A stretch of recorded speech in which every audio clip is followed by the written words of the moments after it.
To New South Wales now, a bushfire burning at Gospers Mountain has been downgraded overnight after a strong southerly wind pushed the blaze towards a small township. There are concerns several bushfires burning across the state could join up in the coming days. Danica DiGiorgio is at the control centre in Kempsey. Danica, what will firefighters be focusing on today?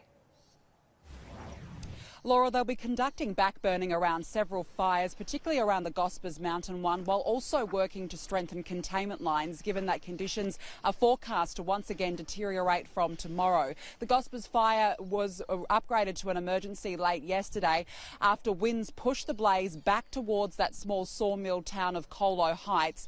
It is a very difficult fire for firefighters. It's burnt through more than 140,000 hectares, but it's burning in very difficult terrain inside the Wallamai National Park. Also late yesterday we saw the Mile Creek fire in northern New South Wales also be upgraded to an emergency, and it actually came within kilometres of a village, but thanks to a southerly change both of those blazes were able to be downgraded. There are currently advice levels across the state at the moment. The concern moving forward though is that these bushfires could potentially link up. The Carrai East fire in the Shire of Kempsey, where I am at the moment, could link up with the Ebor fire, given there has been an increase in fire activity in the Styx River region.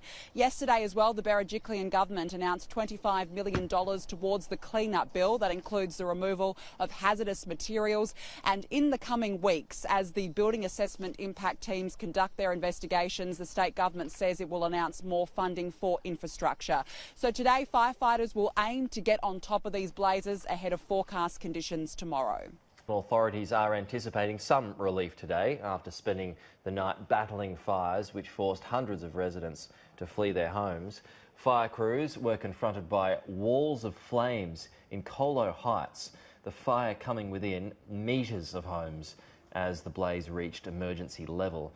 Further north, residents have also been evacuated in Bora Ridge due to the flames. All emergency and watch and act level warnings have since been downgraded to advice level, so firefighters. The New South Wales government has committed $25 million to support the bushfire clean-up. More than 50 fires are still burning across the state as difficult conditions saw increased fire activity yesterday. Under hot and windy conditions, once again, fire crews on the ground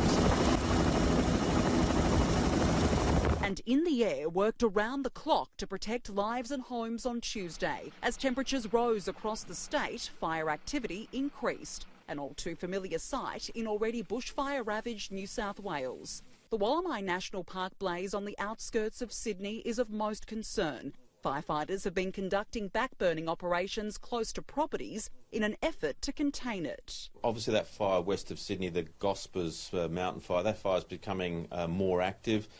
Crews have done as much backburning in and around properties there as they can. More than 570 homes have been destroyed already this bushfire season in New South Wales, while firefighters have managed to save 5,000. There'll be a lot of conversations that we will have to see how that we can move into the next phase of what we have to do with a really more information, more prepared than what we have been in the past. The New South Wales government will commit $25 million to support the bushfire clean-up, including the removal of hazardous material and debris.